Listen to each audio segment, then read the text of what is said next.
Thank you for joining us, Francis. Now, the Competitions Authority came into being back in 2011 after an act of Parliament. What was the thinking behind its inception? The law operationalizing the Competition Authority came into being on 1st August 2011. And to tell you what was the thinking of the government to coming up with such a law is that the first thought was in the economic recovery strategy. As the economy was recovering from the years where it was growing on negative growth towards 7%, is that the government thought that this need of regulating competition within the private sector so that the benefits of a liberalized economy can permeate down to the consumers. We're a market largely characterized by perfect competition, if I may call it that. With the Competitions Act, how does it all play out? Perfect competition is not where perfect competition works. It's only in the hawking business. That is what I can say you are moving towards perfect competition, where you have a domestic kind of a market share. But markets in Kenya, they are not perfectly competitive. In fact, they are more concentrated. And that is why we need the competition law to ensure that the dominant firms in the market do not abuse their dominance in the market. As a consumer, when it comes to product and service providers, what often results, it's better prices for me. But there's a fine line because at times quality is compromised. As an authority, how do you intervene? There's a complementarity role between the competition law and the consumer protection law. What the competition law does, it is what I may term, it brings the worthy options up to the market level. And what are these worthy options? Good prices, good quality, quantity, adequate quantity, and the services, after-sales services. Anybody bringing such thing within the minimum cost will obviously be on top there. But when those things are in the market, is that consumers are not aware. What the consumer protection law does now is ensuring that consumers are aware that these issues are existing. Now they will inform the consumer that these things exist and you can achieve them with these prices and the minimum quality is this. So there's that complementarity role I always see between the two.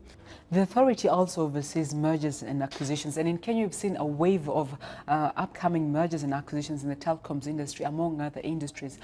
What does this involve? What happens is that the law is very clear when you want to consummate a merger, what you're supposed to do. When they present to us, now what we do is first appreciate those two parties. What do they produce? And when we appreciate what they produce, is now we define what we call the relevant market. What are they competing? How have they been competing before?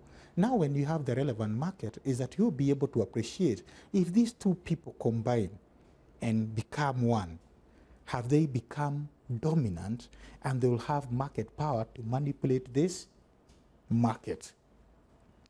If you realize that maybe they will be dominant, then you have to go ahead and check whether they will have the market power. And the market power is that they can act independently of the other people. They can decide to increase prices and they can decide even to lower the quality. That is the resultant firm. But you don't stop there. You check also whether there are barriers to entry.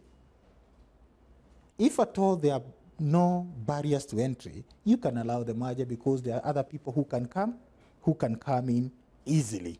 And also you can check also whether there are other compelling reasons to approve this merger. For example, what if it's a failing firm? If you don't approve this firm, there will be what we call sunk costs. So these are the considerations we make. And also we look at generally that is what I'm calling the public interest in terms of the failing firm and the policy which the government is driving that industry towards. Also you look at whether this firm which is coming up, is it going to increase our exports, especially in the COMESA region or maybe in the East African community. So you bring issues also of national strategy. Now, speaking of COMESA, there's a call to increase filing fees by the COMESA Competition Authority. How will this impact companies hoping to expand into the East African region or even other regions at large? Let me explain first how it has been. COMESA came into being last year on 14th January 2013. And Kenya has been very vocal in terms of how COMESA came into being and how the regulations are set and what kind of filing fees they are charging. 500,000 US dollars, 43 million. That's above even what I would get for my pension when I retire, just for one application. So what we have been saying that there's need of reviewing those filing fees downwards, because one thing, the filing fees are curtailing investments in the region, and therefore they are against the spirit and the letter of the treaty, which is to enhance trade. And finally, Francis, what should consumers expect from the Competition Authority, noting that it largely looks at investors' concerns? The end result, the end objective of the competition law is to enhance consumer welfare in the country. It might take long in terms of the processes. It's not an open and shut scenario. But the consumer, and as we build our capacity to enforce the competition law, is that the consumer should expect at the end of the day competitive prices for the goods they are getting in the market. Number two, high quality goods. And number three, goods at their doorsteps. And we have seen people doing this. Even supermarkets now, they are going up to the residential areas. What can you deduce this to the competition process? We have seen warranties now moving from 1 year to 2 years. It's part of the competition processes. We have seen in the dairy industry, in the milk processing, we have seen some kind of market dynamisms in terms of prices. People are competing. And also in the telecom industry, we are seeing this kind of services, new services coming up. This is part of the competition process. And that is what the consumer should see an increment in regard to that area.